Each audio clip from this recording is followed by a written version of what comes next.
வணக்கம். தனுசு ராசி அன்பர்களே, 2025ஆம் ஆண்டு குரு பயிற்சி உங்களுக்கு 6ஆம் இடத்துல இருந்த குரு 7ஆம் இடத்திற்கு பயிற்சி அடைஞ்சு வர்றார். 11ஆம் இடம், 1ஆம் இடம், 3ஆம் இடத்தை பார்வையிடுகிறார். தாமதப்பட்டிருந்த திருமணங்கள் கைகூடுறதுக்கான வாய்ப்புகள் அதிகம் உண்டுங்க. திருமணம் தடை தாமதமாக இருந்தது அப்படின்னா அதெல்லாம் நல்ல இப்போ அமையறதுக்கான வாய்ப்புகள் உண்டு. ஏன்னா 7ஆம் இடத்துல குரு இருக்கார். குரு இருக்கும்போது நல்லதையே செய்வார், திருமணத்தை சேர்த்து வைப்பார்.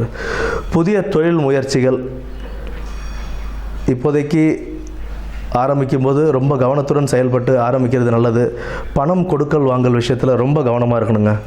பணம் கொடுக்கல் வாங்கல் விஷயத்தில் ரொம்ப கவனமாக இருக்கணும். சுய தொழில் செய்கிறவங்க கொஞ்சம் ஜாகிரதையாகவே இருந்து அந்த தொழிலில் முன்னேற்றம் அடைகிறதுக்கு என்னெல்லாம் செய்யணும் அதை பார்த்து நிதானமாக கவனமாக அதை செய்யும்போது அதற்குண்டான நல்ல பலன்கள் கிடைக்கிறதுக்கான வாய்ப்புகள் இருக்குது. 11ஆம் இடத்தை குரு பார்வையிடுறதும் தன்னுடைய உங்களுடைய சொந்த வீட்டையே குரு பார்வையிடுறதும் 3ஆம் இடத்தையும் குரு பார்வையிடுறது உங்களுக்கு நல்ல ஒரு வாய்ப்பாக தான் இருக்கும். 11ஆம் இடம்ன்றது உங்களுக்கு பாக்கியஸ்தானம், நல்ல ஒரு தனஸ்தானத்தை லாபஸ்தானத்தை பார்க்குறதுனால உங்களுக்கு அது ஒரு நல்ல பலன்களை கொடுக்கும். உங்களுக்கு கிடைக்கக்கூடிய பணம், அதாவது இப்போ பொருளாதாரத்தில் உங்களுக்கு கிடைக்கக்கூடிய பணத்தை திட்டமிட்டு அதை செலவு பண்ணி அதை சேமித்து வைக்கிறதுனால உங்களுக்கு வாழ்க்கை ஒரு நல்ல பாதையை அமைத்து கொடுக்கும். வாழ்க்கைக்கு ஒரு நல்ல பாதையை அமைத்து கொடுக்கும்.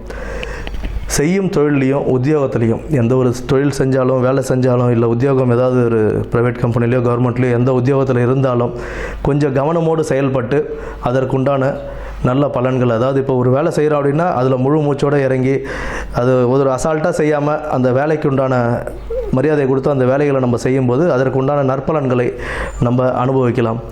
புதிய தொழில் முயற்சிகள் அப்படின்றது இந்த காலகட்டங்களில் கொஞ்சம் பார்த்து கவனத்துடன் செயல்படணும். கூட்டு கர்மா அப்படின்ற மாதிரி கூட்டு தொழிலில் வேறு யாராவது சேர்க்கும்போது நிதானமாக அவங்க எப்படி என்ன ஏது அப்படின்றதெல்லாம் பார்த்துக்கிட்டு திட்டமிட்டு அதில் செயல்படுறதுன்றது ஒரு நல்ல சிறப்பாக அமையும்.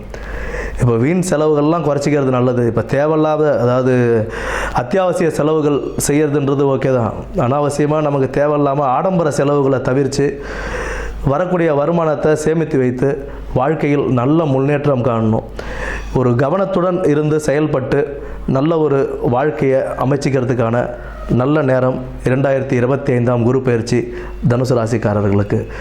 உடல் ஆரோக்கியத்தில் சற்று கவனம் தேவை. உடல் ஆரோக்கியத்தில் கவனம் இருக்கணும். ஏன்னா அர்த்தாஷ்டம சனி ஆரம்பமாகிடுது. அர்த்தாஷ்டம சனி ஆரம்பம் போதும் உங்களுக்கு 7ல் குரு இருக்கும்போது உடல் ஆரோக்கியம் கொஞ்சம் நம்ம கவனமாக இருக்கிறது ரொம்ப நல்லது தான். 7ல் குரு நன்மை பயந்தாலும் நமக்கு ஆரோக்கியத்தையும் கொஞ்சம் கவனிச்சிக்கணும் அப்படின்றதுக்காக நல்ல ஒரு உணவு பழக்க வழக்கங்கள் வைத்துக்கொள்வது நல்லது. தீய பழக்கங்களை விட்டுட்டு நல்ல ஒரு சத்தான சாப்பாடு சாப்பிட்டு நல்ல ஒரு ஆரோக்கியத்தோடு இருக்கிறதுக்கான வாய்ப்புகளை நீங்கள் தான் தேடிக்கணும். ஆக இந்த 2025ஆம் ஆண்டு குரு பயிற்சி அப்படின்றது உங்களுக்கு சற்றே கவனத்துடன் செயல்பட்டு ஆரோக்கியத்தையும் சற்றே கவனித்து கொண்டு பொருளாதாரத்தில் மேம்பட வாழ்த்துக்கள். நன்றி.